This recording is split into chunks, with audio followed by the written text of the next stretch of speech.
Shooting on my head. I don't know.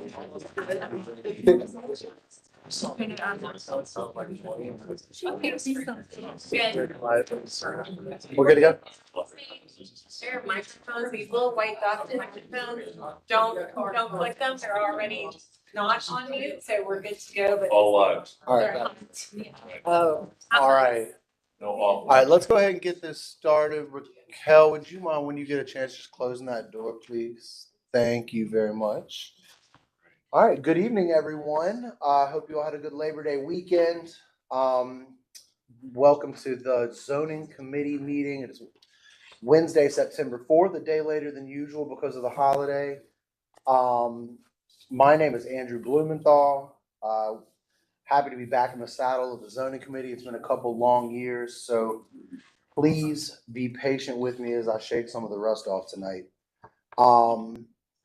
Let's see. First things first, let's get started with introductions. We'll start with our planning commissioners.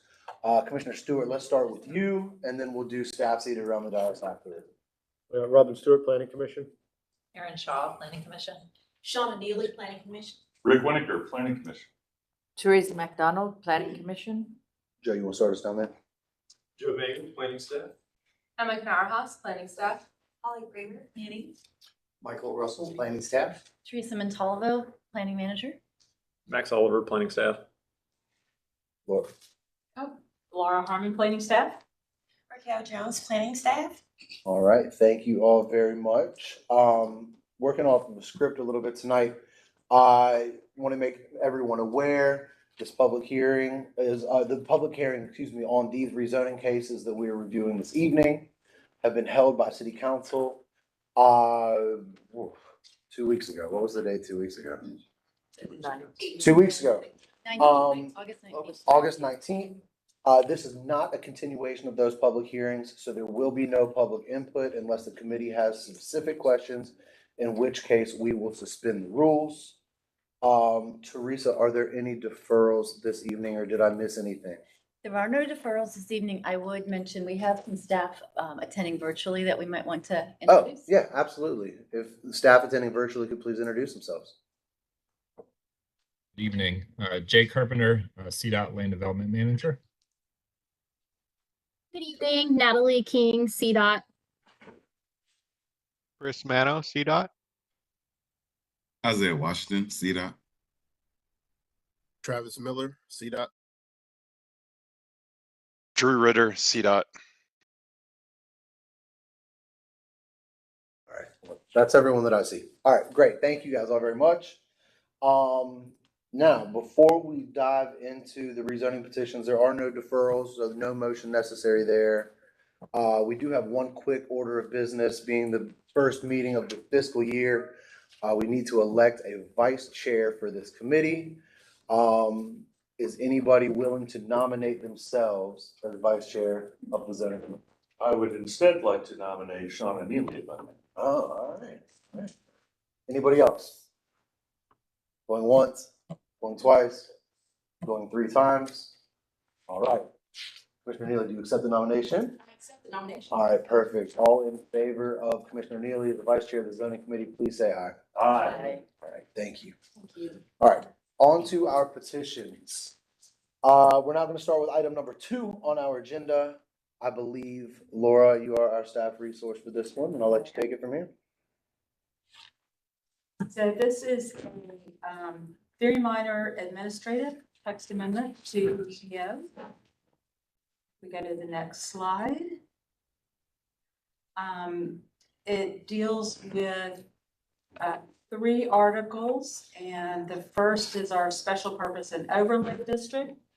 In the neighborhood character overlay, we remove the language that says a neighborhood character plan cannot modify any standards when they're located within existing declarations of covenants and restrictions. This came from the staff that are working on this based on their experience with some of the communities they're working on with the neighborhood character overlay. And then Article 20 and 39 are related. This is by request from our strategy and This clarifies the funds to which various fees and payments in lieu are paid. How the heritage tree mitigation payment is established, and clarifies where collected fund revenue will be deposited. So this is really just administrative cleanup to make sure that we can operate the UDO as desired. Is that everything? We'll go to the last slide. Staff recommends approval. We think this is consistent with implementing the visions and policy, the 2040 comp plan. We know that we're going to have periodically changes to the UDO, and we think this will result in better functionality. Wonderful, thank you. Do we have any discussion from the commissioners on this one? Pretty boilerplate. All right, perfect. Well, if there is no additional discussion, we'll have a motion to approve the consistency statement. And does everyone have a copy of this? If you don't, I make a motion to approve. all right, Commissioner Winiker. Having reviewed the, do I wait for a second? No, you read and Okay. Having reviewed the petition and considered the consistency statement prepared by staff to approve this petition, I move we recommend approval of petition number 2024-094. Second. As it appears before. Yeah, as it appears before us. The adoption of the consistency statement. And the adoption of the consistency statement. Just a full motion. All Thank right, you. wonderful. Motion by Winiker, second by Neely. All in favor, say aye. Aye. All right, perfect. And then, do we need to then vote again on that one? Again, it's been a while. Are we good to go? Good to go. All right, cool. Moving on. Petition number 2023-156 by Plant for Partners, Inc. I believe Michael is going to be our resource for this one. Sure. 2023-156. This is approximately 16.08 acres located on the east side of East W.T. Harris Boulevard, north of Rocky River Road. You can kind of see the aerial there.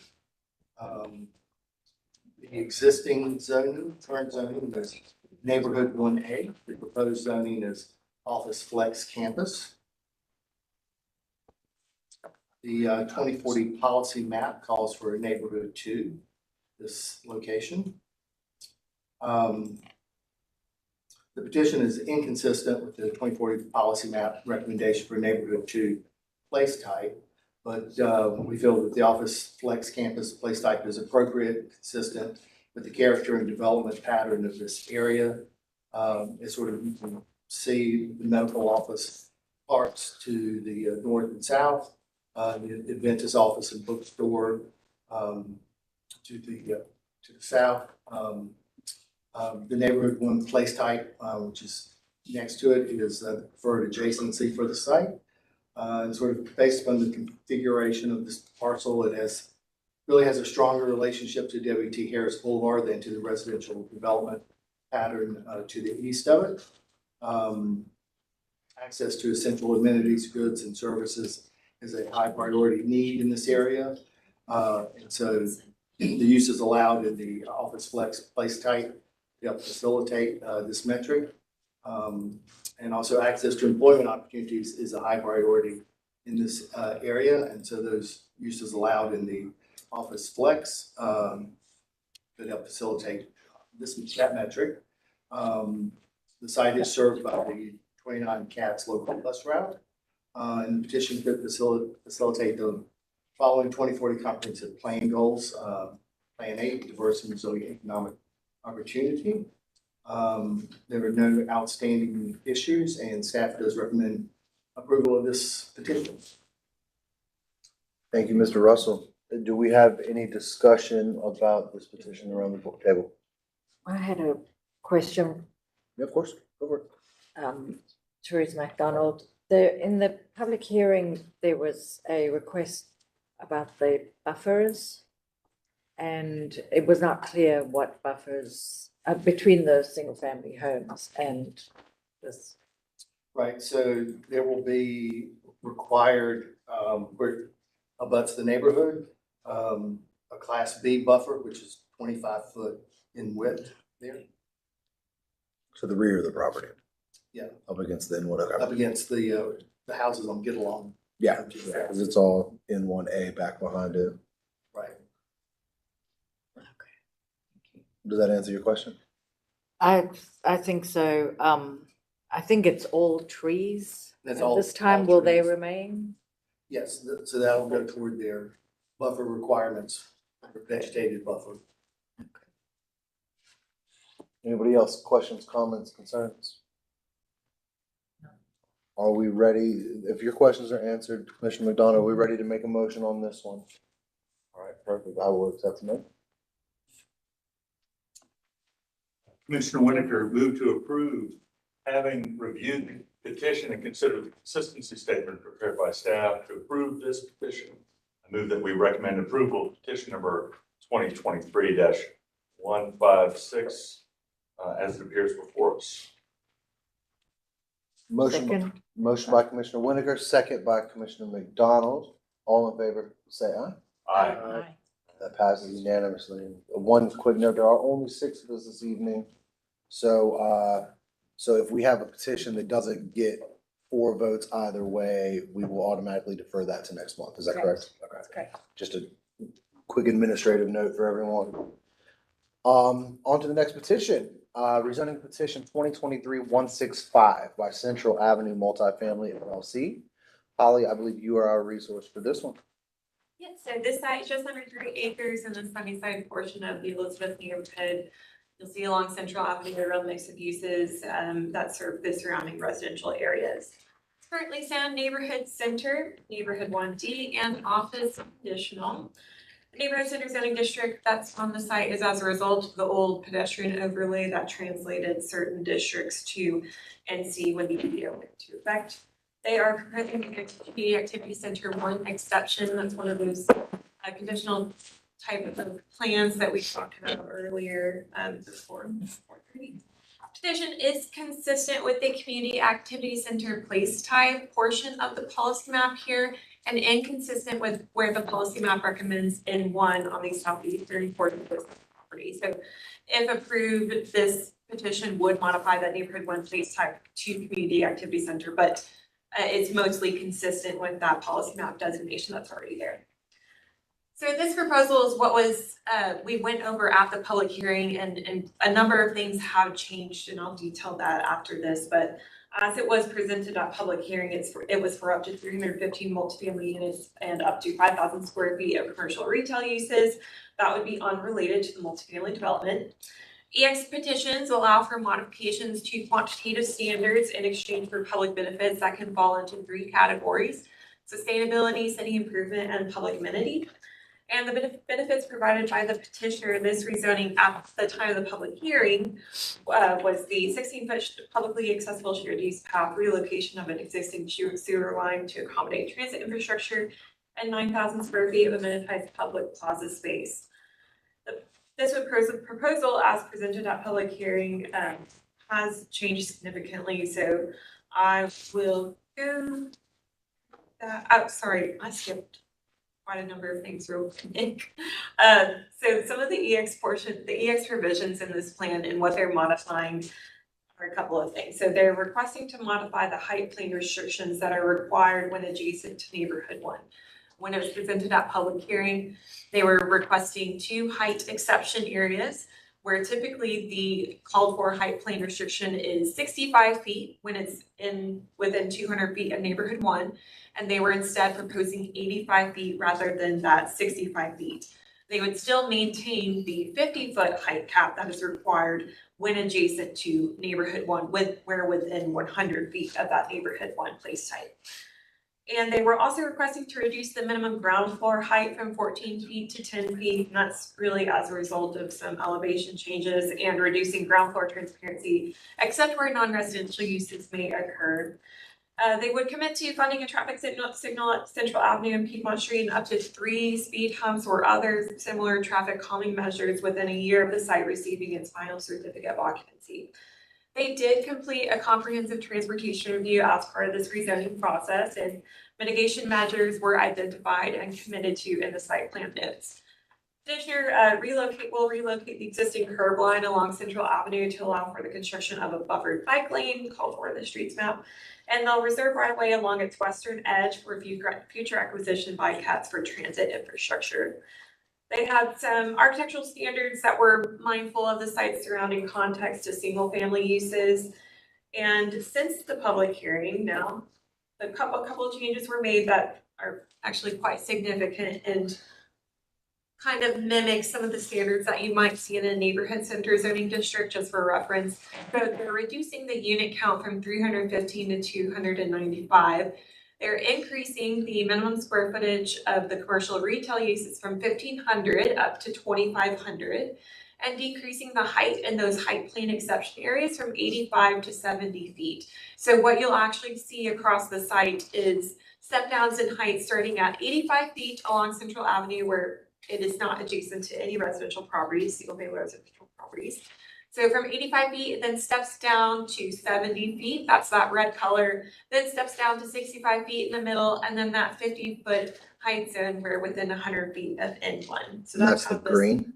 That's the green. Yes, the green is 50 feet, yellow is the max at 85 feet. And in addition to those changes, they replaced the EX benefit that called for the sewer relocation with instead an EX benefit that fits the sustainability category that they will build to national green building standards.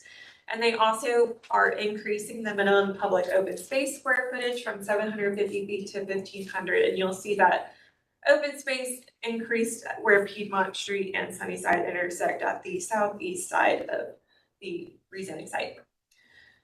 So at this time, going into our zoning committee meeting now, we do have one outstanding issue listed in that post-hearing staff analysis, and we had asked them to bring back in the commitment to relocating that sewer line with a couple of additional caveats that we want to build in. And what we were trying to be mindful of is that we know that there's a lot going on with Silver Line and its future, what might happen to this transit corridor. All of our adopted plans do still call for this to be a major transit corridor. So we want to be mindful of that in this plan and build in protections for that infrastructure, but also offer options if that infrastructure were not to come to fruition based off changes to adopted plans. So we're asking them to bring back in the commitment to relocate the sewer line contingent upon the adopted MTC plans not changing, or if at the time prior to land development plan approval, if the petitioner can provide substantive documentation evidencing that the development of the proposed building would not hinder future transit infrastructure, including a sewer line relocation along that western edge, then the petitioner could then opt for national green building standards. And that's going to be up to really CATS to determine that. The petitioner may opt to change those benefits to that green building standards if one of those two conditions are met. The two conditions again being that the MTC modifies adopted plans, or that there's significant documentation that CATS would sign off on saying you can build this building as proposed and it will not hinder our ability to put in that transit infrastructure as needed. And so I gave you all a handout that might be helpful to reference. We've been working with the petitioner the past couple of days to look at how that language needs to change for those final site plans. This is the red line copy. This blue text is text that will go in that final site plan that's new. So you'll see we eliminated the section where it just calls for the sustainability benefit rather than a sewer line relocation fully. And so we've instead built in those two conditions where one of them would have to be met in order for the petitioner to do the sustainability national green building standards as opposed to the sewer line relocation. I know that's a bit convoluted. Happy to answer questions about that going forward. But with those changes, we do expect to be in a good position with this petition, and that will resolve our last outstanding issue. So all in all, we'll be favorable on this petition. We believe that the EX provisions requested are appropriate and sizable, right-sized really to the public benefits that are being offered here. The height exceptions in particular are modifying it from 65 feet only up to 5 feet to 70 feet. And they've also been mindful of building in architectural standards to better blend in this multifamily structure into the surrounding single-family areas. And at the end of the day, we want to make sure that we are appropriately densifying along these transit corridors. So we do want to build to a community activity center type of building forms and uses. And this densification provides that, but with public benefits as well that can directly help support our transit plans in this area. And additionally, it's also just going to help a general pedestrian experience and pedestrian connectivity. We're going to have the buffered bike lanes, the new shared use path along the western edge, which could also connect to Cross Charlotte Trail. So we believe really that the trade-offs in here were really worth the EX request of this petition. I know that's a lot. I'll stop there and happy to answer any questions. Thank you, Holly. Commissioner Stewart.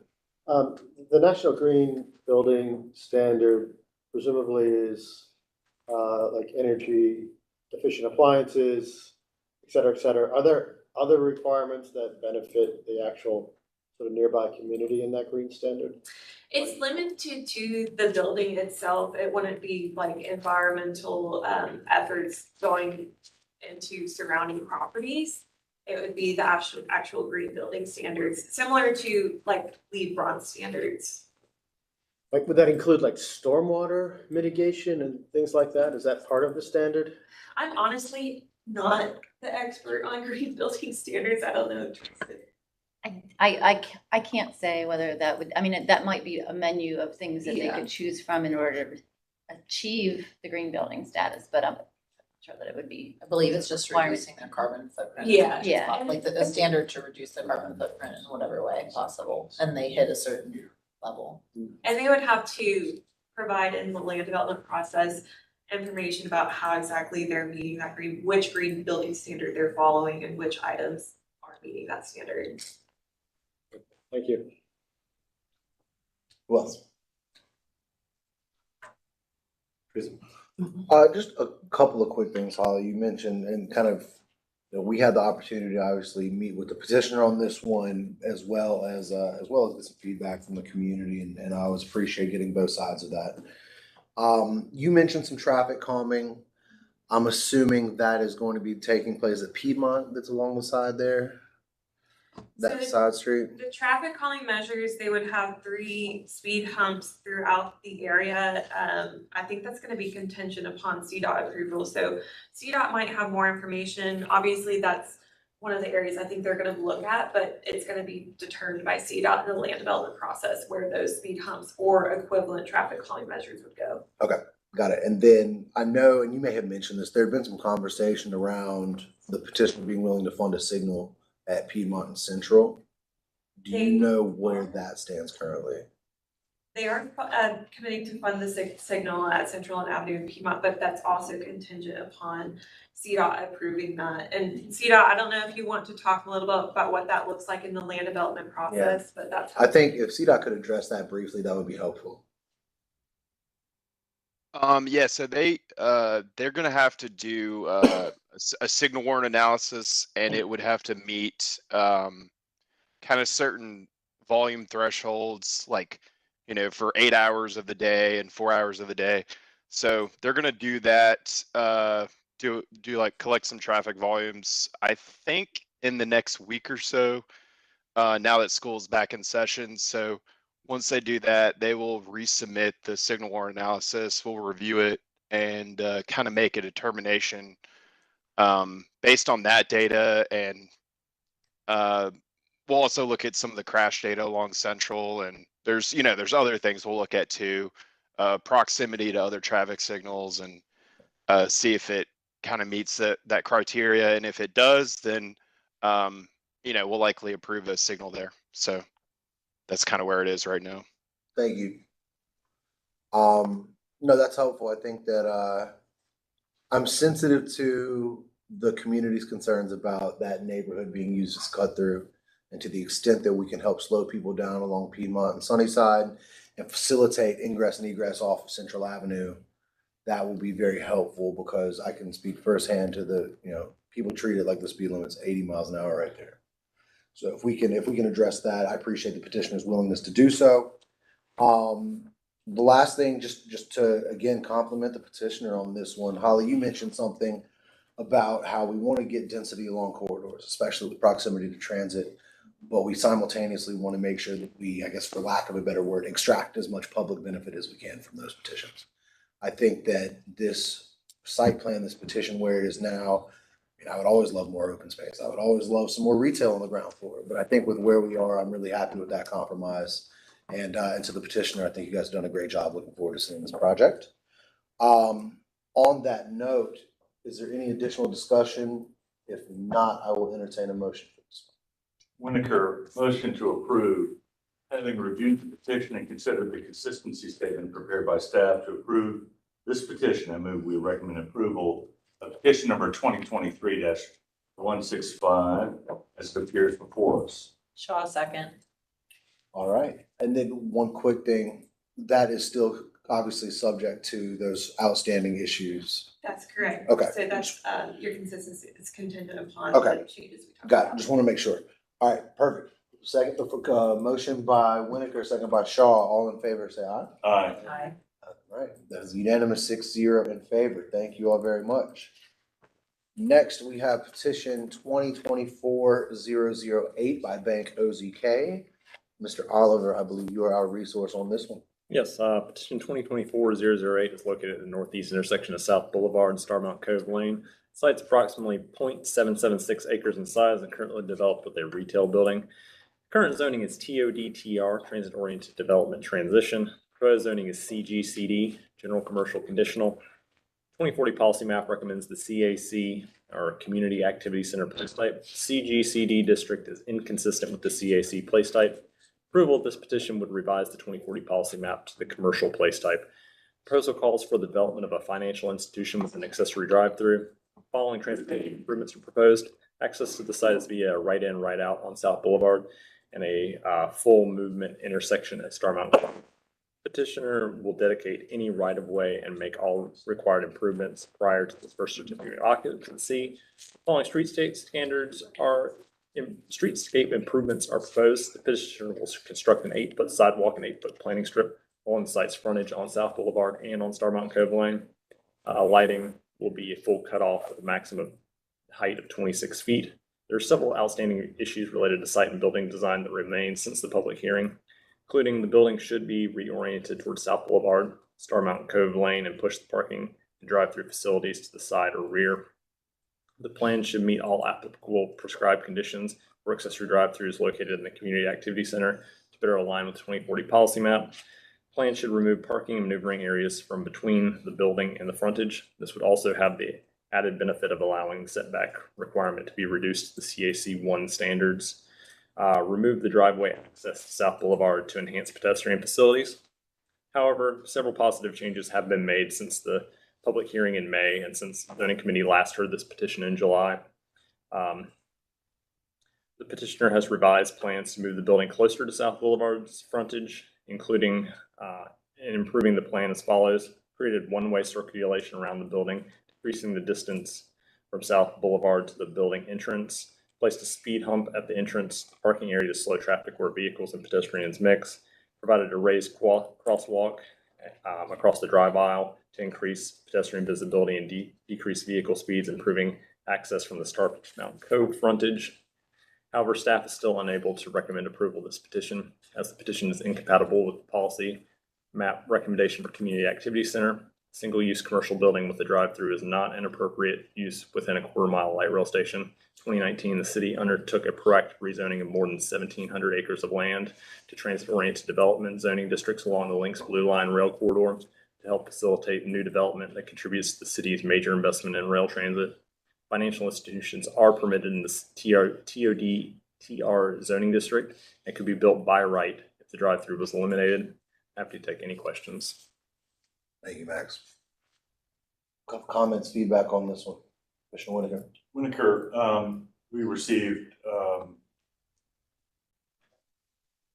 emails from the petitioner's agent about this project, purporting to indicate that the petitioner had provide things like a drive-through on here because of some kind of statutory concerns.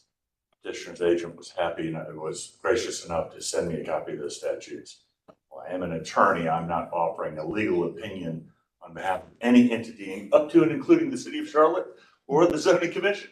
That being said, as a citizen, I didn't see anything in that statute that required that. And I want to point out to my fellow commissioners also that, you know, I think a petitioner's agent in no way would ever intentionally mislead the zoning committee or the planning commission in any way, and I don't need to infer that. But what I am saying is that a petitioner, when providing reasons for why they want a certain thing to happen, this still isn't a court of law. This isn't a certification under oath. This isn't a legal opinion by an authority or anything like that. So I think we should take that part about the statute requiring this somehow with a grain of salt, in my opinion, as a citizen serving on the planning commission. And I will vote to deny. Thank you. Thank you, Commissioner Winokur. Anybody else? I have a comment. Absolutely. And forgive me if this is inelegant, but I have less of a problem with the drive-up window on this plan, and I think it could be better handled by relocating the building, by orienting the building a bit better to that whole corner, and maybe that would be something that would meet a favorable vote. I guess I just don't understand why the building has to be oriented that way. I don't think that was mentioned at all. Anybody else? Discussion, comments? Commissioner Stewart. Yeah, I struggle a little bit with the drive-through concept. I get that a drive-through that's pushing through 500 cars a day is one thing. A drive-through of a bank is less about volume and more about convenience for those who may have a difficult time getting out of their cars and walking into a bank branch. And so I'm just curious how we think about drive-throughs as a drive-through is a drive-through is a drive-through, or are there shades of gray on how we define, why we're against drive-through. I get why we're against drive-throughs in a TOD, but in this instance, if we're not going to allow a drive-through at a bank branch in a TOD, then we're not really going to allow bank branches in TODs, because it's difficult to have a bank without a drive-through. Mm-hmm. I bank at a bank without a drive-through. And we're looking at. But you're in fairness, you're fit and young, and you don't have an issue getting out of your car and going and standing in We're line. extraordinarily great. Right? I will go home and record this on YouTube. Record of it.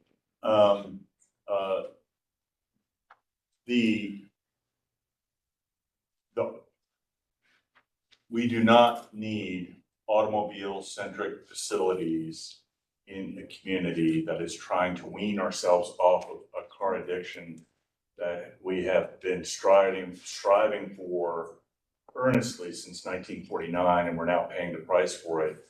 If the only argument is, oh, some people like to use the cars, but my argument is that also, I mean, this will be a legacy experience for this parcel of land, this drive-through here. We don't need more car-centric experiences in our community is my position. I may be at odds with my fellow commissioners on it. I don't disagree. I don't think this is car-centric. If the volume of people using the drive-through is very low, then it's not really a drive-through. It's something else. And I totally agree with you. We do want to discourage the use of cars, but if you want to have a bank branch in this area and you're elderly and have a difficult time going into the branch and standing there waiting in line, then you're not going to be able to use this bank if you don't have a drive-through. We also, and I don't mean to go backwards, and I didn't mean to step on your comment. No, none of them? There's some other considerations too, and planning staff hopefully can back me up on this. Once it's established as a drive-through, it's a drive-through forever. And we don't know the future volume, 5 years. That also being said, the argument that a bank facility requires a drive-through, when we all know all of the banks in town are shuttling everything to an online experience and getting people away from hard bank branches. I'm not an expert in bank marketing. I'm sure that other commissioners have far more insight on the operations and necessities of banks, and we're a banking town, right? So we want to support the banks, but my argument is absolutely not at the expense of the drive. Anybody else, discussion, comments? One more question though. Absolutely. So I guess this would be to staff. It's not just the drive-through that staff seems to have a problem with, except for. So yeah, the drive-through is not really the primary issue here. It's about building orientation and site design. So drive-throughs in certain instances are permitted in community activity centers.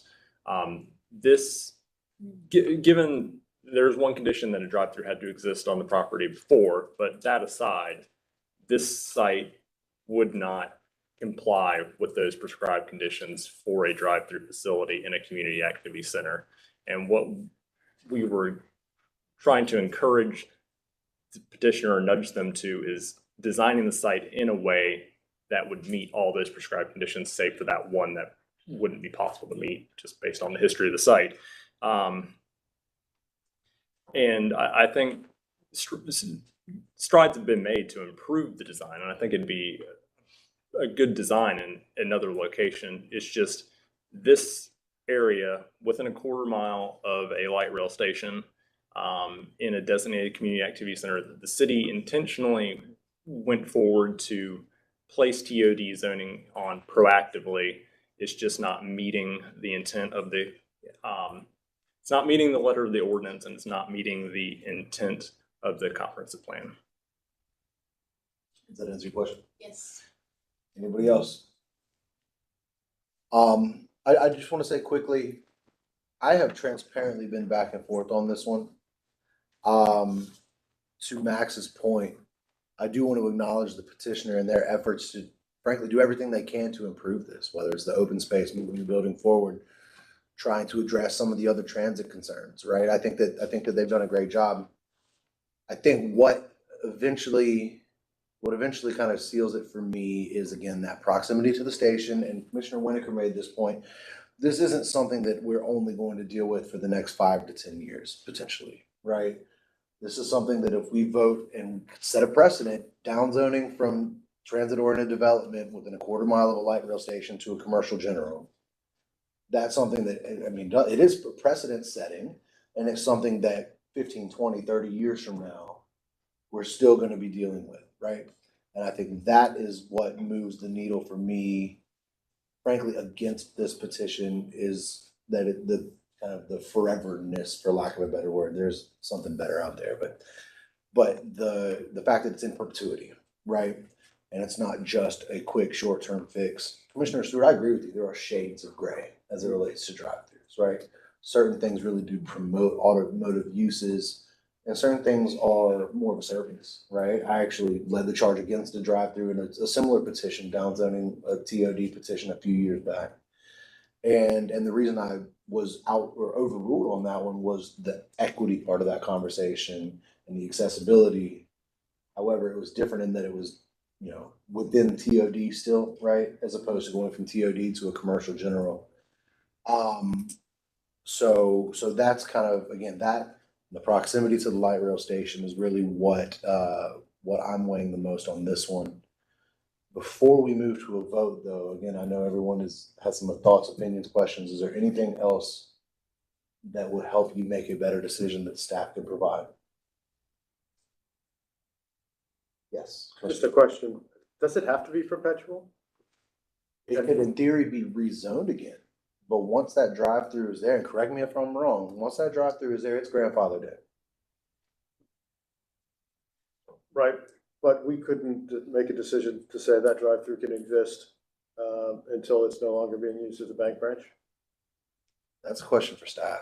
There are, a section of the ordinance called nonconformities, and I can't quote it off the top of my head, but if a use is discontinued for a certain period of time, I believe probably 12 months, that use would have to come into compliance with the regulations of the ordinance at that time. However, this is a conditional plan, so this conditional plan, if approved, would exist in perpetuity. We have plans from the 60s that are still being enforced today.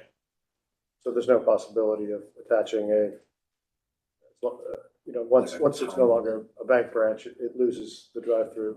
That, I don't believe so, and I don't think that's something I'm comfortable, Yeah.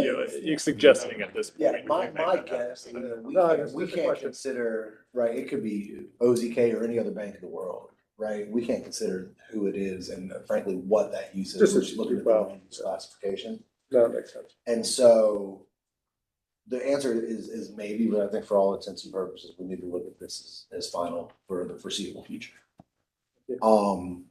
Anybody else?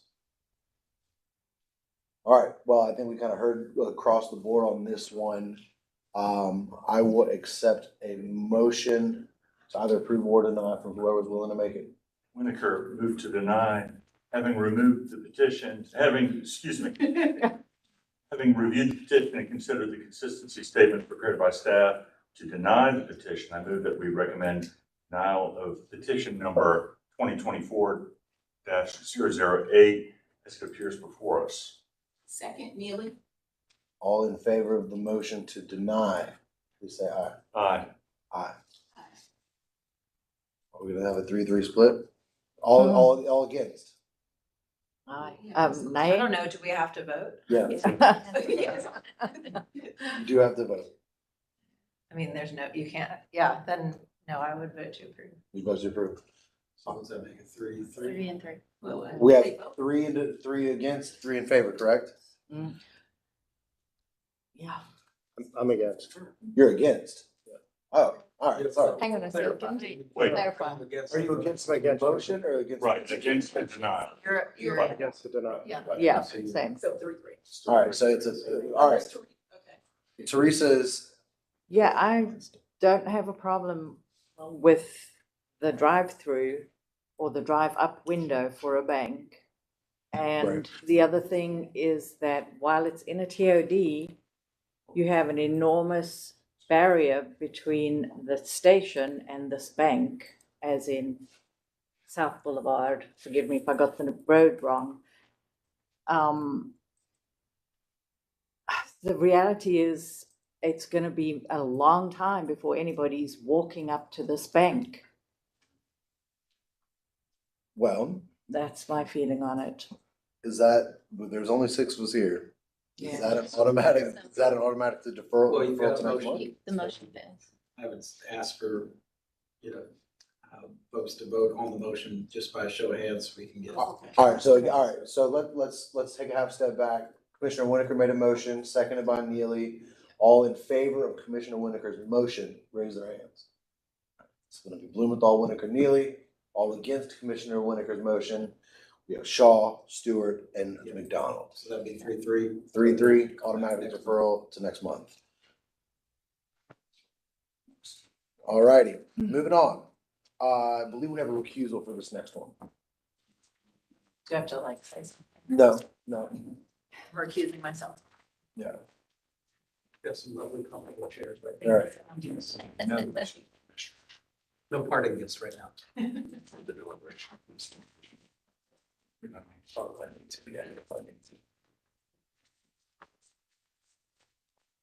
Should we shut the? I was gonna say, if you, whoever's, I was looking, I was like, do I wanna ask somebody specifically? Hush, hush, quiet. Yeah, if you wouldn't mind, then when we wrap up, if you wouldn't mind, just, I think we have one more on the way out, and then, let Commissioner Shaw know that we wrapped up. Don't tell her anything we've said about her, what she's doing. It'll be a secret chase and testimony. Perfect. All right, we have petition number 2024-015 by BB Bell Properties, and again, Mr. Oliver is our resource. Petition 2024-015 is located on the east side of Millhaven Lane, south of Sunset Road, west of Statesville Road. The site's approximately 2.43 acres and is currently undeveloped. The site is a portion of the property zoned I1CD, light industrial conditional. It was petition 2020-025. Proposed zoning is CG, general commercial, a conventional zoning district. 2040 policy map recommends the manufacturing and logistics place type. The CG district is inconsistent with MNL place type. Approval of this petition would revise the 2040 policy map recommendation to the commercial place type. This is a conventional rezoning petition. There's not an associated site plan and would permit any use allowed in the CG zoning district. Staff recommends approval of this petition as the site is bound by properties designated as the commercial place type on 3 sides. 2040 comprehensive plan calls for services and retail development to support workers in the area designated manufacturing and logistics. And the CG zoning district would permit these types of supported uses. And the comprehensive plan has identified this area as an access to amenities gap. The proposed CG district is better suited to fill the need than the current I1CD plan that's in place. Happy to take any questions. Thank you, Mr. Oliver. Commissioners around the table, any questions, comments, concerns on this petition? I don't believe there are. Happy to entertain, was that a no or a maybe? No, no Okay. question. If is there no further discussion, happy to entertain a motion for this one. Commissioner Neely, motion to approve. Newport. Having reviewed the petition and considered the consistency statement prepared by staff to approve this petition, I move that we recommend approval of petition number 2024-015 and the adoption of the consistency statement as it appears before us. Second, McDonald? Motion by Commissioner Neely, second by McDonald. All in favor, say aye. Aye. That passes 5-0. And I don't know if we need to make a note in the minutes anywhere that Commissioner Shaw was outside, but I'll let people who know more than me figure that out.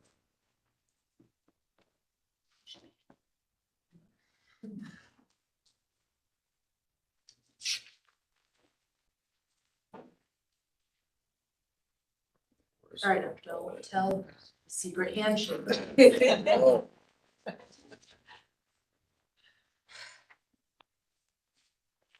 All right, y'all set.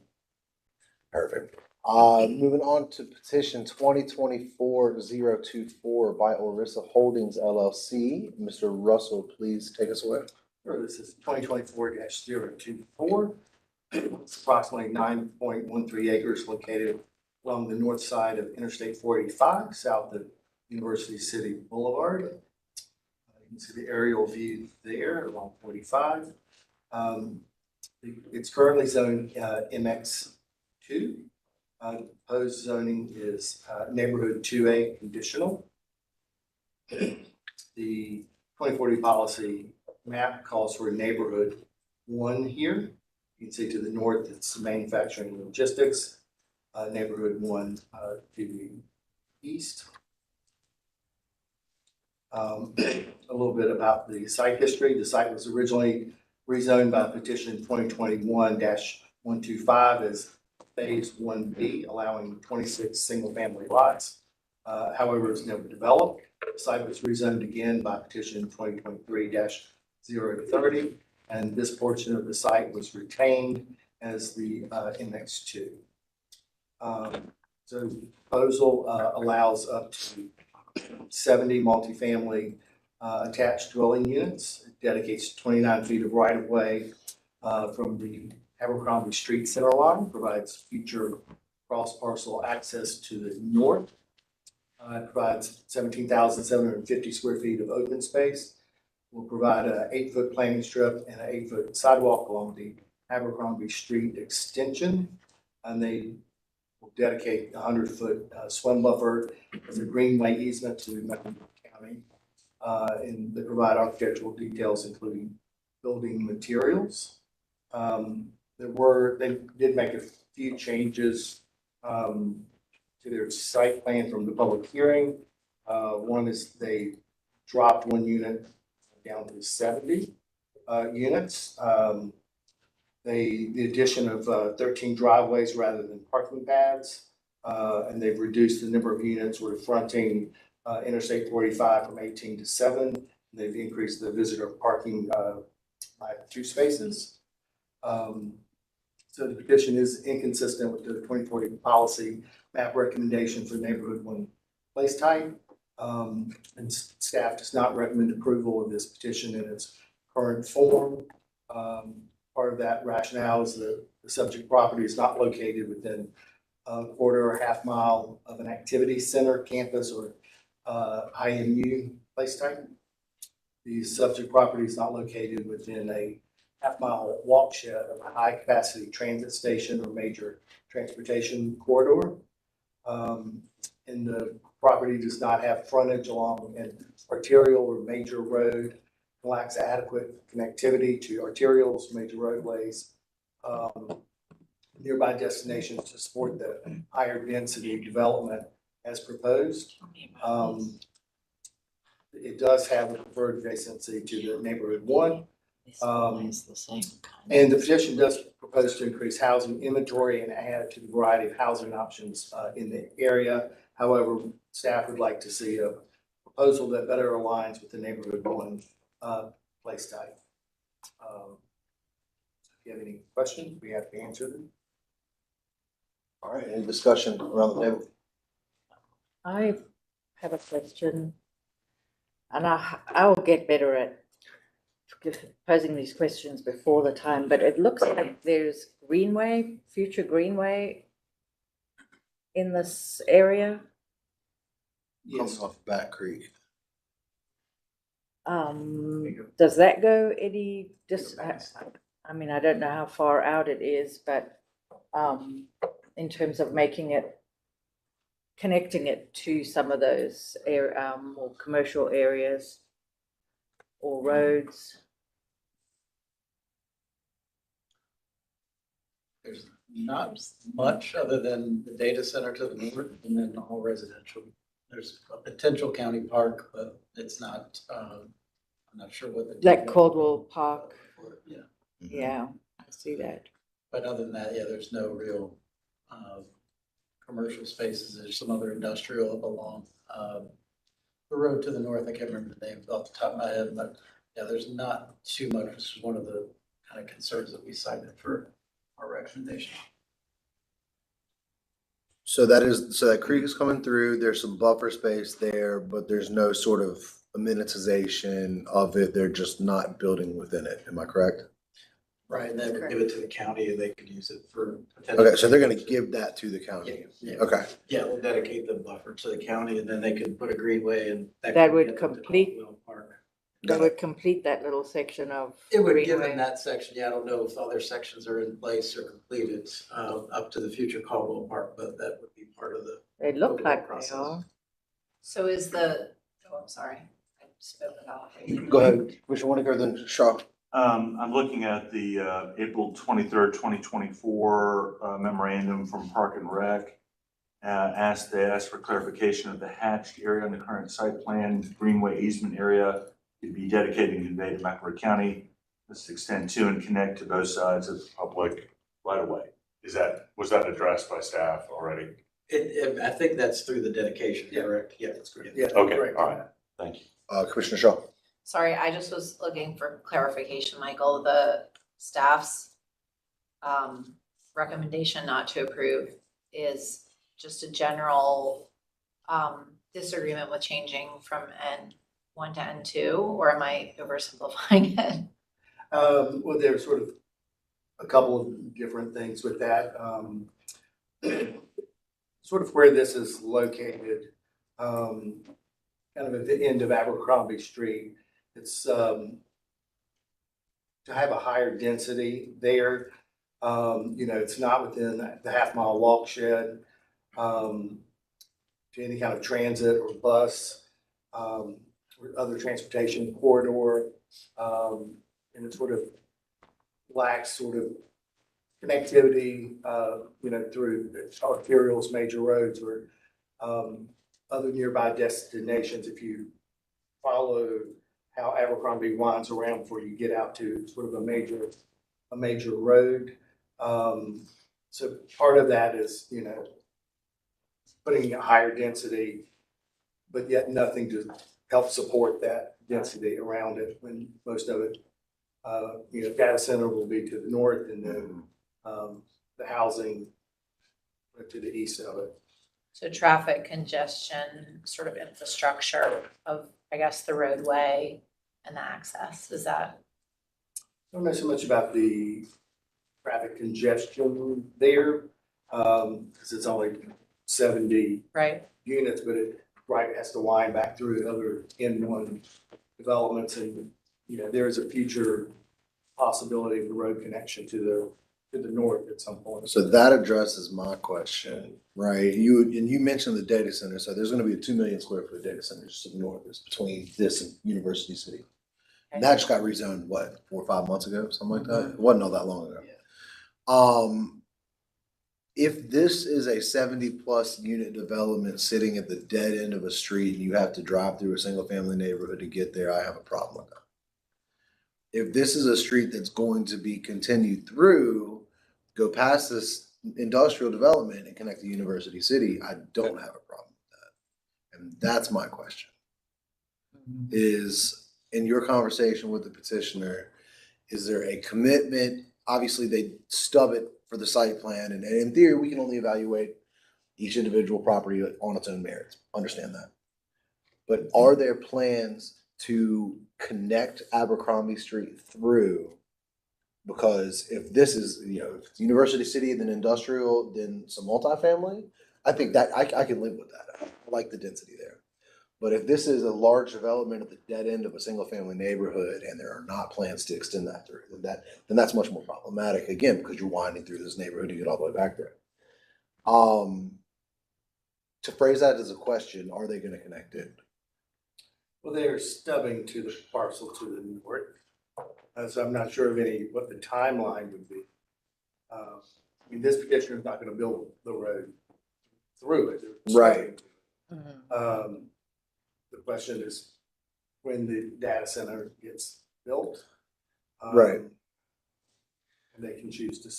It's tough for me because that is the make or break for me on this, right? I hate to do this. Is this something we can suspend the rules to ask the petitioner about? Would that even be beneficial? Can they make any can they comfort us on that at all? They may be privy to some information that we're not aware of, but Yeah, all right. In that case, are you the petitioner on this one? All right, let us make a quick motion and then we'll come right back to you with my script that I hid somewhere. All right. So CDOT as well, we may have. Yeah. Okay. So, well, tell you what, let's start with the the petitioner, and then we'll follow up with CDOT, and then we can kind of revisit this one and come to a decision. I, Commissioner Blumenthal, would like to suspend the rules, and specifically regarding the question of how will Abercrombie Street extension, or what attention has been paid to the Abercrombie Street extension and connecting it through to University City Boulevard. I am making that motion. Do I have a second? Second. Second by Commissioner Winokur. Commissioner Blumenthal has suspended, motion to suspend. Commissioner Winokur, second. All in favor, please say aye. Aye. All right. Now everybody say aye. Yeah. Sir, please introduce yourself, and then if you could address that question, that'd be excellent. Yeah, thank you, Chairman. Nolan Gross with Urban Design Partners representing the petitioner. So our firm actually was also involved in representing petition 2023-030 for the data center, as well as this one, of course. We have aligned the roadways at the stub point to connect where the data center is proposed to extend the roadway across back to Caldwell Park Drive. Now with this petition, we are proposing to stub it. The data center would make the ultimate connection to Caldwell Park Drive. My understanding is that project is moving forward and the land was actually closed within this. Okay, thank you very much. Do we have any other questions for the petitioner while the rules are suspended? Sorry, is this, Sorry, sorry, I keep interrupting. am I breaking the rules? Well, I mean, technically, it was just to answer that. Oh. Okay. Okay, all right. Well, in that case, thank you very much for your time. I would like to follow that up. I know we have some CDOT folks on the line.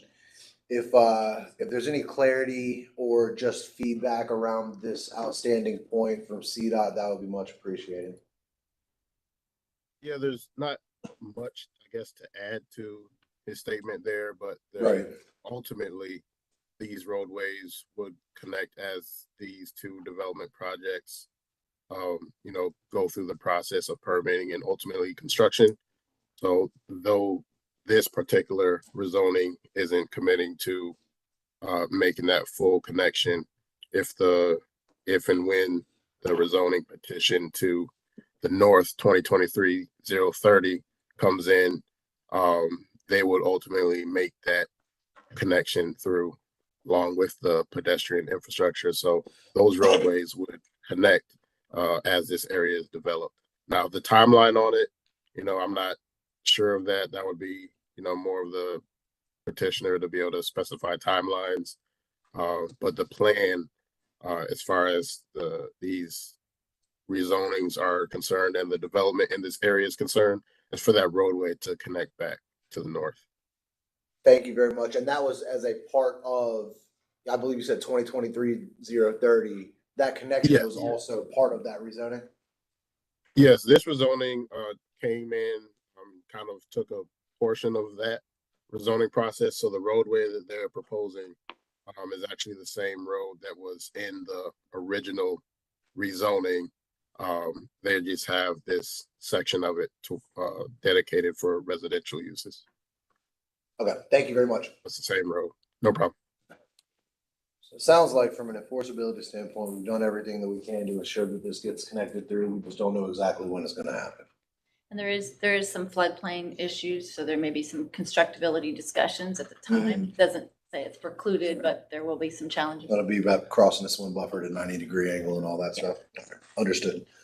Commissioner Whitaker. So setting aside the question of, the concern that planning staff has about whether or not there's infrastructure to support 71 multifamily units in that area, assuming that's satisfied by us, are there other compelling reasons that planning staff has to deny the petition? I mean, it really does come down to a policy issue. That thing that I mentioned before, you'll see a lot of petitions going from N1 to N2, and us needing to follow the policy to say under what circumstances do we say that area is ripe to add more density via the N2 place type. So from staff's perspective, the UDO has a lot of different zoning districts that can be accommodated in that N1 place type that would achieve some additional density higher than what's approved today, but wouldn't change that place type to N2. So we have talked to the petitioner to say, can they explore those? Maybe they can get some additional density, because we're all for housing as well, but that wouldn't need to change that place type to N2. And just because? Because the things that we look for to be N2, to say close to transit, access to neighborhood services, there is a very circuitous route to get out of this neighborhood, so maybe that's not where we place N2 property. It's not along an arterial or a collector, things like that we typically would look for. And because there are some options that could be explored through the different N1 zones. Thank you. Any additional discussion on this one? All right, hearing no one, I will entertain a motion for either way, I guess, on this one, from anyone. Winokur, motion to approve, having reviewed the petition and considered the consistency statement prepared by staff to approve this petition. I move that we recommend approval, petition number 2024-024. There is not a consistency statement as staff recommends denial, so you need a substitute consistency statement. Do we state the substitute statement first? Yeah, we'll vote. Okay. Given that one of the prime considerations of denial, in addition to policy reasons, have to do with road connectivity that I believe the petitioner is satisfied at the hearing tonight. Thank you. Thank you, Commissioner Winokur. Do I have a second? McDonald. Second by Commissioner McDonald. All in favor of Commissioner Winokur's petition, motion, please say aye. Aye. All right, that passes unanimously 6-0 in favor. Next, we have petition number 2024-034 by Jackson Castle LLC. Holly, please fill us in on this one. Yeah, this site is about a third of an acre on the north and south sides of Bearwood Avenue, located in the Howie Acres neighborhood just west of the Blue Line Sugar Creek Station. Majority of the area to the south and to the east is residential, but there are some industrial and commercial uses to the west that you can see in this image. Site is currently zoned general commercial, and they are proposing to go to neighborhood 1C. And that is consistent with our policy map's recommendation for neighborhood 1 at this site, as well as the adjacent properties. You'll see everything east of this East Sugar Creek Road divide is really neighborhood 1, keeping those commercial and industrial uses on the west side closer to transit. This is a conventional petition, so there is no associated site plan. The existing neighborhood is largely zoned in 1C, so this petition would bring these properties into alignment with the rest of the residential area that's already established. And that's going to allow for a consistent development pattern.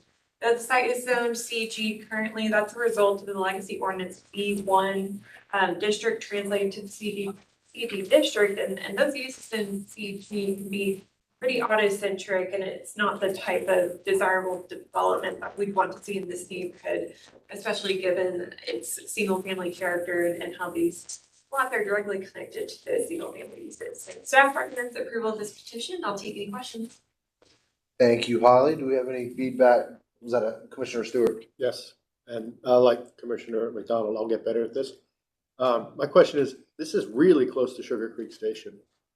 Why isn't this a TOD? Why is what? Sorry. Why is this not a TOD? I mean, I think this wouldn't have been identified for TUD development, just given that East Sugar Creek is really acting as the dividing line here between what you want to protect as residential versus what you want to bring in as an activity center with that TUD translation. I was just gonna point out, if you look at, I'm assuming, it appears Bearwood goes underneath Sugar Creek Road. Yeah. Is that right? So the walking distance to the station, I think, would be further than it appears from a map. yeah. Thank you. Any additional comments? Feedback? I will entertain a motion then.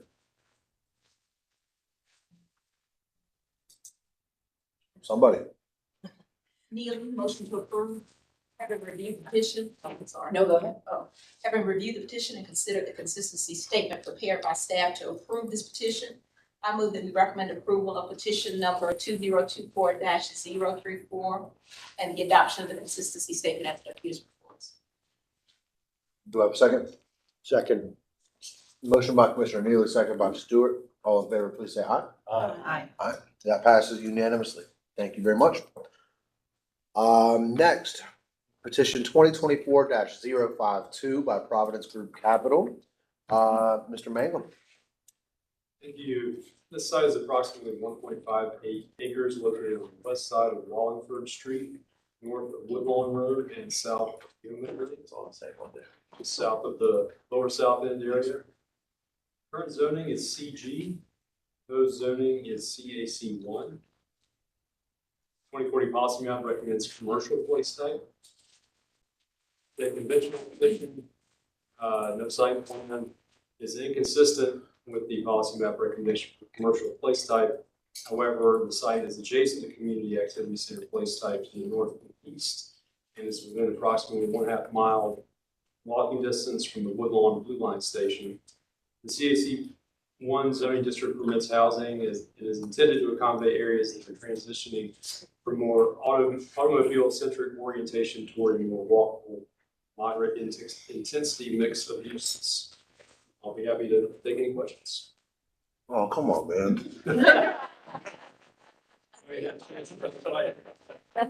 Any discussion, please? Nothing on this one, guys? I would just concur with staff's opinion. This takes a more automotive centric use to something that's a little bit more pedestrian friendly in an area that I think we all see is rapidly moving that direction. In favor of this one, we'll entertain a motion. Winiker, motion to approve, having reviewed the petition and considered the consistency statement prepared by staff to approve this petition. I move that we recommend approval of petition number 2024-052 as appears before us. Thank you. Second? Second. All right. Motion by Commissioner Winiker. We'll give the second to Shaw. All in favor, please say aye. Aye. All right, passes unanimously. Thank you. Item number 10, petition 2024-053 by JCB Urban Company. Emma, I believe you are our resource on this one. Not gonna give the last name a try? Not even gonna try it. I was waiting Canauer for House, it. though. Canauer House. Yeah, you say the cat. Boom. I was waiting for that, I'm not gonna lie. All right, so 2024-053 is approximately 1.698 acres located on the north side of Stofley Road, west of West Sugar Creek Road, and east of Hillcrest Street. The current zoning is institutional conditional and N1B. The proposed zoning is N1C. The 2040 policy map recommends neighborhood 1 place type. This is a conventional petition, and this petition is consistent with the 2040 policy map. I will take any questions committee might have. Any discussion on this one, guys? Anything at all? I actually don't have anything either, so if not, I'll take a motion. Stewart. Having reviewed the petition and consider the consistency statement prepared by staff to approve this petition, I move that we recommend approval of petition number 2024-053 and the adoption of the consistency statement. Thank you, Commissioner Stewart. Do I have a second? Neely second. Neely, second. All right, motion by Stewart, second by Neely. All in favor, say aye. Aye. All right, that passes unanimously as well. Next, Mr. Mangum has petition 2024-053 by Vivo Investments LLC. Thank you. This petition is approximately 5.2 acres located on the north side of Yorkmont Road, west of South Bryan Street, and south of Billy Graham Park. Current zoning is O15 CD. Proposed zoning is N2B CD. The 2040 policy map recommends commercial place type. So the site's currently occupied by a hotel. This is what we are now referring to as a tier 1 conditional with conditional notes, but no site. So the petition proposes to utilize existing buildings and associated parking. Proposes to convert the 138 existing hotel rooms to 138 multifamily residential units. Requires that all units must function entirely as a hotel or as multifamily units. Commits to reserving a minimum of 10% of the multifamily units for households earning less than or equal to 80% area median income for a 20-year period. States intention to maintain existing Yorkmont Road streetscape and requires at least 30 days notice of intent to hotel occupants, initiation of conversion to multifamily units. Since the public hearing, there have been a few changes. Petitioner has clarified commitments regarding the affordable housing units and also increased that period of notification to residents of intent to convert the existing hotel rooms to residential units from 30 days to 90 days. The remains an outstanding issue with Housing and Neighborhood Services, looking for a little bit more with regards to anti-displacement efforts. Petitioner has worked and continues to work with Housing and Neighborhood Services towards reaching a resolution, but that does remain outstanding at this time. Staff recommends approval of this petition. Would provide an additional housing option in an area identified as having insufficient housing. Proposed neighborhood 2 zoning and place type would provide an appropriate transition from the commercial place type to the east along South Tryon Street. One place type south and west along North Road. And I will take any questions. Thank you, Joe. Any questions, comments from around the dais on this one?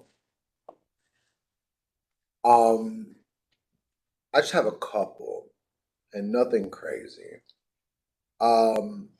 Is this more of an extended stay hotel now? I'm just, the notice period being from 30 to 90 days, right? That seems like a long time for hotel occupants. So is this more of an extended hotel stay as currently stands? Because, you know, I can't tell you the last time I stayed in a hotel for 30 days. Good point. I'm not positive exactly how the hotel is operating. I'm not sure that the ordinance doesn't distinguish between a, simple right. 2-night stay versus a longer stay. But in terms of building. What was the intent of that request then? That, The 90-day notice period versus a 30. It's just more time for folks to figure out where they're going. Understood. Understood. And then, That was. I think it is extended day. Is it? Asked for as well, for the 90 days. That's right. That was. Say what, Dave? So our housing neighborhood service asked for that 90 day. Okay, got it. And then, there is a bus line that goes down Yorkmont, right? There's just there's been a lot to digest, but I'm 95% sure there's a bus line that goes down Yorkmont. Okay. There certainly is on South Tryon Street, and I understand there's a intersection improvement project to install crosswalks. Okay. On South Tryon Street. Okay. I just think that infrastructure going hand in hand with this rezoning, even if it's, even if it's not immediate, will be very helpful. Only other thing I'll say on this one is I like this thought process. I like the thought process of going from a hotel to residential. I would love to see 25% at 80% AMI, right? But I'm not gonna fight somebody who's committing to affordable housing in town. On that note, any other discussion before we go to a motion on this one? All right, in that case, I'll take a motion. Having reviewed the petition and considered the consistency statement prepared by staff to approve this petition, I move that we recommend approval of petition number 2024-056 as it appears before us. Thank you, Commissioner Shaw. Second by Commissioner McDonald. All in favor, say aye. Aye. That is unanimous. Thank you, ladies and gentlemen. We're getting both the consistency statement and staff's. Oh, so you said we need to read both of them? Yeah. So, all right, so guys, on the green, it says, we need to say, I move that we recommend approval of petition number 2024-056 as it appears before us, and the adoption of the consistency statement as it appears before us. Okay. Yeah. So we need to read both of those every time we make the motion. And then jump in. Dave, if there's any issue where we need to go back and correct some of them. I'm gonna go back and there may be one or two that I'm. Okay, if we need to remake any motions, let's go ahead and knock it out while we only have 13 agenda items till instead of later. All right, moving right along. Petition 2024-058 Wilkes Asset Management. Michael, please explain this one to us. This is approximately 2.87 acres located south of Ridge Road, east of Benfield Road. And sort of see the context there, the Prosperity Village area. The existing zoning is CC commercial. Proposed zoning is CAC 1, community activity center with an exception. The adopted place type from the 2040 policy map calls for community activity center. So in this proposal, it allows a climate controlled self-storage facility up to 120,000 square feet of gross floor area. It does prohibit truck rentals and outdoor storage. It limits building height to 50 feet maximum, provides an 8-foot planting strip and 6-foot sidewalk on the Highland Shops Drive and Bryce Knoll Lane. Provides 2 access points to the site by Bryce Knoll Lane and Highland Shops Drive. They are constructing the Highlands Shops Drive and Bryce Knoll Lane public road extensions. So their requests for the following deviations from the UDO standards to allow the 2 proposed street frontage extensions of Highland Shops Drive and Bryce Knoll Lane to utilize the office commercial narrow cross section with a 53-foot wide right of way rather than the office commercial wide cross sections with a 73-foot wide right of way. The streetscape for these frontages will include an 8-foot planting strip, a 6-foot sidewalk. And then to allow modification of the prescribed condition, climate controlled self-storage facilities, which requires any ground floor facade abutting a street to be wrapped with active uses such as there will be a minimum of a 40-foot linear feet of ground floor active uses along the southeast corner of the building on the primary frontage street of Highland Shops Drive, and no active uses along Bryce Knoll Lane.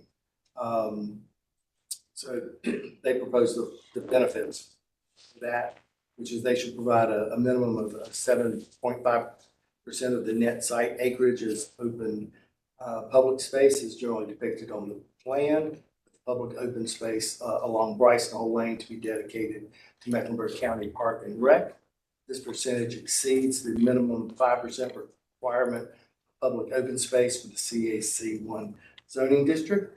The public open space should be designed in accordance with Article 16.5 of the UDO and will include amenities such as picnic tables and/or benches. And the developer will complete an off-site sidewalk network by constructing an extension of the 6-foot wide public sidewalk in the southeast corner of the site along Highland Shops Drive between those two parcels there. That's your city improvement. So the EX petitions are a type of conditional rezoning that allow for flexibility in the quantitative zoning and streetscape standards in exchange for commitment to public benefits in at least 2 out of the 3 categories of city improvement, public amenities, and sustainability measures. And these petitions should be reserved for situations where extenuating circumstances make meeting ordinance standards an undue burden. The site on that the self-storage facility is proposed does have these sort of unique circumstances, which include a relatively narrow lot shape and 2 proposed street frontage extensions that abut the site. The opposite side of the street frontage extension along the longest dimension abuts an existing cemetery. So the public benefits proposed to support the EX petition includes provisions of the public open space as well as construction of the off-site sidewalk improvements to fill a gap in the sidewalk network along Highland Shops Drive. They are supportive of the community activity center place type, which encourages pedestrian connectivity and public open space interspersed throughout the center. The policy map recommends the community activity center place type for this site and much of the surrounding area. Typical uses in this place type include a mix of retail, personal services, multifamily, and office. The proposed climate control facility is a permitted use in the CAC 1 zoning district and could serve to support the existing and future mix of residential uses in the area. And access to employment is a priority need in this area. So the petition proposes uses that offer potential employment opportunities. They are constructing the Highland Shops Drive and the Bryce Knoll Lane Public Road extensions for better connectivity in the area. And they can facilitate the comprehensive plan goals, 10-minute neighborhoods and Dorset, resilient economic opportunity. There are no outstanding issues, and staff recommends approval of this petition. Thank you very much, Michael. Any discussion, questions, conversation about this one? I just have one very quick question. You might have even mentioned it because there was a lot there. How do staff define active uses? Because I know along one of the frontages, you said they committed to active uses. What is the definition of an active use? Just retail or a certain type of retail? I'm just curious what that means, right? This is kind of a broad term. Yeah, so yeah, usually retail uses. Okay, so they're committing to retail uses along one of the frontages, as I understood it. Instead of the 2. Instead of the 2 frontages. Okay, got it. I just want to make sure that I was understanding it correctly. Any other questions? Not, I'll entertain a motion on this one. Neely, motion to approve. Having reviewed the petition and considered the consistency statement prepared by staff, to approve this petition, I move that we recommend approval of petition number 2024-058 as it appears before us, and the adoption of the consistency statement. Yeah, you say as it appears before us. Okay. As it appears before us. Boom. So moved by Neely, second, please. Shaw. Second by Shaw. All in favor, please say aye. Aye. Thank you very much. That's unanimous. Can we go back? Yeah, which ones do we need to read this? 156, I think, or 165. 165 and, 2023, 165. yeah, 165. Yes, that'd be item number 4, and then item number,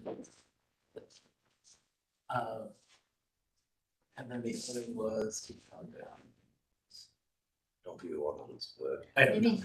Just to clarify that. Item 4 and item 9. Yeah, just to clarify that the motion. Can I do that myself or does the motioner? Yeah, I think that's probably really. All right, so well, let's just re-motion. Yeah, I would just redo the. 4 and motion 9. Raquel, do you have a idea of who made that motion originally? I think it was Winokur and Shaw. On Item 4? Yeah, Okay. so if we could just go Let's through start that with that again. So, For item number 4, having reviewed the petition. It's 2023, 165, right? Having reviewed the petition and considered the consistency statement prepared by staff to approve this petition, that we recommend approval, petition number 2023-165, as it appears before us, and adoption of the consistency statement. Yeah. As it appears. Well, that's what. Gotta read that too, bro. As it appears before us. All right. I did say as it appears before Let's us. say it twice. Yes, say it. Twice. Shaw. Motion by Whitaker, second by Shaw, all in favor, please Consistency say aye. statement. Aye, unanimous, and item and number then 9. just for 24052. And who was That that? was Winokur and Shaw. Oh, boy. We didn't do it the same way last season, so. Yeah, Just making sure we capture it all. okay, all right. This was 2024-053. Having. 052. 052. There you go. All right. That's it. Having reviewed the petition and considered the consistency statement prepared by staff to approve this petition, I move that we recommend approval of petition number 2024-052 as it appears before us, and the adoption of the consistency statement as it appears before us. Shaw, second. All in favor, aye? Aye. Aye, unanimous again. All right, and our last agenda item of the evening. Holly gets to take us home, 2024-061 by Charlotte PEC LLC. Yeah, thank you. So site just under 2 acres. Sorry. No, you're good. Located in Uptown along Caldwell, East Fifth Street and North David Streets. You could walk past it tonight after you leave this meeting if you're curious. Currently zoned Uptown Core, the petitioner is proposing Uptown Core exception. Another one of those EX petitions tonight. And that proposal is consistent with the regional activity center police type that's on this property and really much of Uptown. The proposal itself, and this was as it was presented at public hearing, is to allow for the development of practice facilities and associated uses as permitted in the UC district. It requests a couple of EX provisions that are specific to practice facility uses. It would specify public benefits that they are providing in exchange for these EX provisions. That will include green building standards and a public art feature for which the petitioner will seek input from the Charlotte Urban Design Center regarding possible artists. That will occur during the land development processes. Request EX provisions to site and building standards, including reducing the setback line, to accommodate cantilevered space, reducing the minimum ground floor height for the parking structure portion of the building, and reducing the minimum ground floor transparency along North Davidson and East Fifth. Request a provision to utilize parking structure design occupancy with a reduction from 90% active ground floor uses to 10% active ground floor uses. Request an EX provision to tree planting standards to allow internal trees to be planted anywhere on the site. Petitioner, and this was what it was presented at public hearing. They've removed that EX provision regarding the different tree planting standards after coordinating with our urban forestry team. They are asking for any provision to allow existing curb to remain along North Caldwell and a portion of North Davidson. Also requesting a provision to allow signage to display off on-premises advertising or advertising associated with the adjacent Spectrum Arena. They may seek administrative approval for a master signage package later on. Site's primary access is off of East Fifth, though there will be a limited access drive that you see with that dotted line there, and that will allow service vehicles and loading docks and that sort of thing.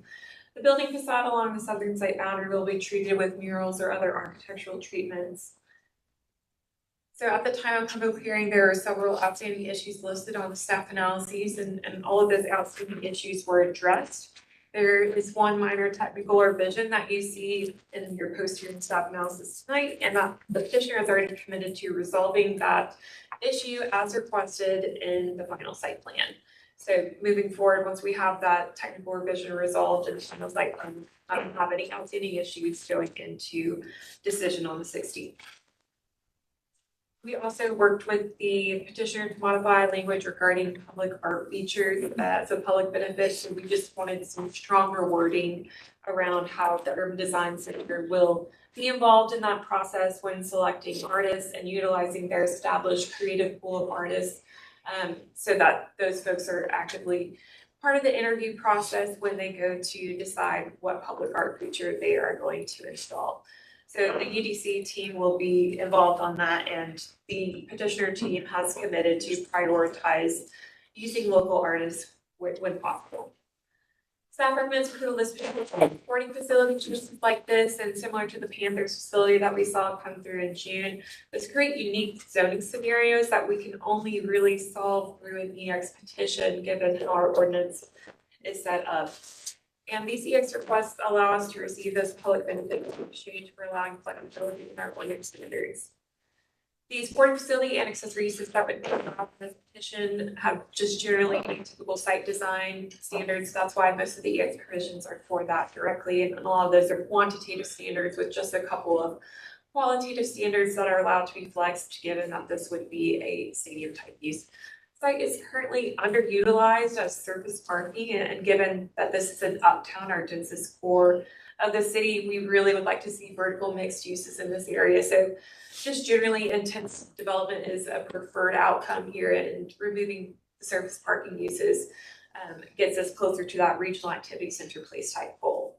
Site will be easily accessed by various transportation options, Gold Line, Blue Line, as well as the bus route to Charlotte Transportation Center. It's an eighth of a mile at best. It's really short to this site, so you can easily get folks to this site utilizing our existing transit infrastructure, and building that type of development along our transit lines directly supports that infrastructure as well. And I'll take any questions. Thank you very much, Holly. Any questions? Just one for me. I know that it sounds like you've gone back and forth on the tree situation a little bit, and looking at the building envelope, I'm not sure how they were gonna put trees anywhere on the site, right? But what was the resolution there? They just they removed the notes with urban forestry. Let me pull up the site plan real quick. The site plan shows trees Just around on the perimeter, around the yeah, I don't, streets. it looks like around the perimeter. So That's what I figured, but just curious. They were having notes in there to do, they would plant offsite as needed, and you could also do fee in lieu of planting. No, that's fine. They would still do all their street tree requirements. So they're gonna do the street tree requirements? Yeah, tree It save was their requirements. internal planting standards. Got that it. They were trying to flex. That's helpful. And then is there any retail proposed as a part of this?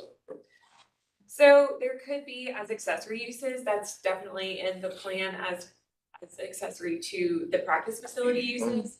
And you do have to reduce the amount of active uses that would typically be called for at this site, just given that it's a practice facility and Right. very much of the area is really going to be devoted to that. But you will have some sort of retail, commercial accessory uses. Do the Hornets really practice? No, I appreciate that. I think that the public artwork will do a lot to activate that street presence and the walkability of it, but obviously some pocket retail in there could help with that as well. All right, that is it for me. And then just Commissioner a Shaw. question, I'm sorry, this is just my inexperience, why is the Why is only a portion of the parcel being rezoned? So there are potential future plans for the rest of the parcel in the city, would be over that, but it just, we only needed this portion of the parcel for the facility, the sporting facilities, and given that the outcome is not yet known for the rest of the lot, it wouldn't have made sense to bring it in on this petition. So the remainder of the site retains the existing zone. It's still, yes, the remainder of that property is uptown core already, so you could already permit any type of uptown core uses, as laid out in Article 15. But this specific portion of the parcel needed those EX provisions, so it would have to rezone regardless. Okay. But generally, any development that you're gonna see on the rest of that lot should be able to utilize the existing uptown core zoning unless there's a special situation again that would require a rezoning or an EX type petition. So the rezoning of a portion of the site doesn't necessarily denote that only a portion of the site will be developed, just only a portion of the site will receive the exceptions. Am I saying that correctly? Yes, this conditional plan is only tied to that portion of the site. You can have a rezoning petition that doesn't encompass the entire parcel. Typically, we would like it to, but there are some situations where that's just not going to occur.